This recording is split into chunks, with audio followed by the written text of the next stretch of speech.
Bismillahirrahmanirrahim. Assalamualaikum warahmatullahi wabarakatuh. Perkenalkan, kami dari kelompok 1 yang beranggotakan Heri Daulansari, Halimatus Sya'diyah, Masitoh, Majdi, dan juga Sarpiah. Nah, jadi hari ini kami akan mempresentasikan hasil kerja kami yang berjudul Proses Morfofonemik untuk memenuhi tugas mata kuliah Ilmu Al-Lughah yang diampu oleh dosen Muhammad Nadir SAG MPDI. Baik, langsung saja. Morfofonemik adalah proses perubahan-perubahan fonem yang timbul dalam pembentukan kata akibat pertemuan morfem dengan morfem lain. Misalnya, kata membaca terdiri dari dua morfem, yaitu morfem men dan morfem baca. Akibat pertemuan kedua morfem itu, fonem nasal n pada morfem men berubah, sehingga men menjadi mem. Perubahan fonem itu tergantung pada kondisi bentuk dasar atau dasar kata yang diikutinya. Morfofonemik sebagai proses perubahnya suatu fonem menjadi fonem lain sesuai dengan fonem awal kata yang bersangkutan. Menurut Ramlan, beliau membagi perubahan fonem dalam proses morfofonemik menjadi 3 wujud, yaitu proses perubahan fonem, proses penambahan fonem, dan proses hilangnya fonem. Untuk mengetahui proses morfofonemik yang terjadi, perlu diungkap peristiwa morfofonemik sebanyak-banyaknya.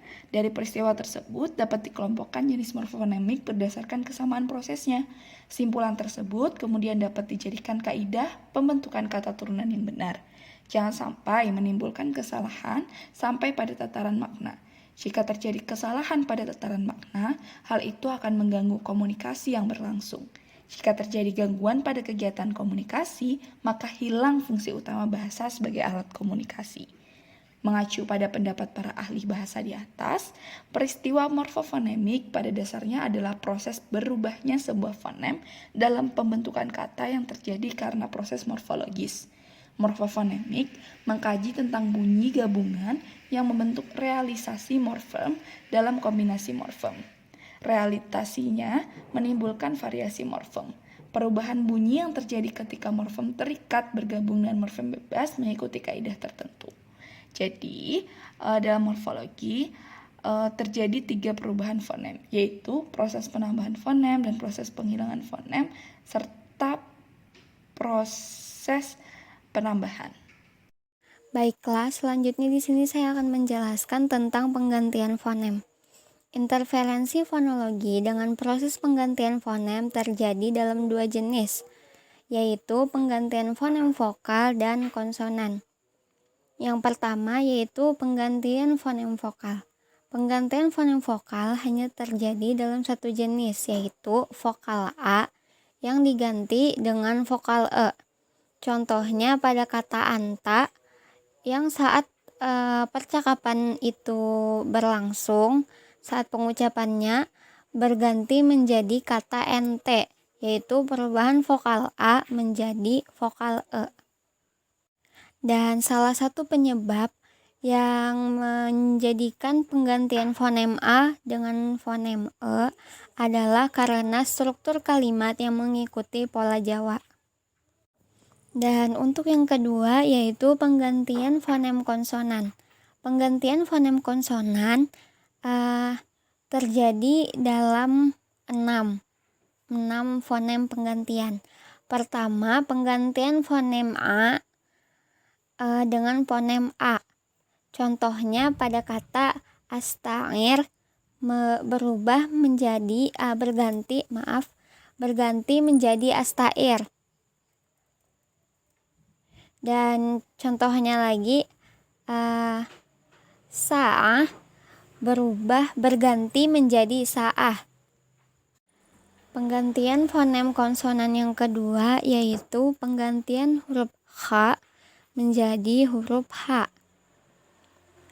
Contohnya pada kata khatmun yang berubah menjadi hatmun. Itu disebabkan karena huruf tersebut tidak ada padanan dalam bahasa Indonesia maupun Jawa, sehingga ketika anak belum menguasai cara pelafalannya dengan benar. Yang ketiga yaitu penggantian fonem to menjadi ta. Contohnya yastate berubah menjadi yastate. Dan yang keempat yaitu penggantian fonem go dengan g. Contohnya godan berubah menjadi godan. Dan perubahan fonem yang kelima yaitu dari fonem do berganti dengan fonem d. Contohnya yaitu pada kata wade berubah menjadi wade. Dan yang terakhir yaitu pergantian fonem sa dengan fonem s. Contohnya kasir berubah menjadi kasir. Kasir berubah menjadi kasir. Penambahan fonem. Proses penambahan fonem bisa dibagi dua. Yang hal pertama, hal antara morfem men dan morfem pen dengan bentuk dasar yang terdiri dari satu suku. Fonem tambahannya adalah sehingga men berubah menjadi menge dan pen perubahannya menjadi penge. Misalnya dasar katanya los. Jadi ketika kita menambah men menjadi mengelos. Contoh kedua, misalkan kata dasarnya boom. Nah, ketika kita menambah men jadi katanya menjadi mengebom. Ada juga contoh dengan kata dasarnya cat. Nah, ketika kita menambah morfem pen menjadi katanya pengecat. Yang kedua adalah proses penambahan fonem apabila morfem an, ki an, pen an bertemu dengan bentuk dasar yang berakhir dengan vokal a, dan penambahan wi apabila bentuk dasar berakhir dengan u, o, au, dan penambahan y apabila bentuk dasar berakhir dengan i dan i. Contohnya dasar katanya hari. Jadi ketika kita menambahkan an, maka katanya menjadi harian. Y ini tidak ditulis, cuma dilafalkan. Contoh kedua, lambai. Ketika kita menambahkan an, maka kita mengucapkan lambayan, melafalkan dengan lambayan. Jadi ini kita mengucapkan tapi tidak dituliskan. Baik, selanjutnya pembahasan tentang pelepasan. Istilah lainnya itu elipsis yang artinya rapatan.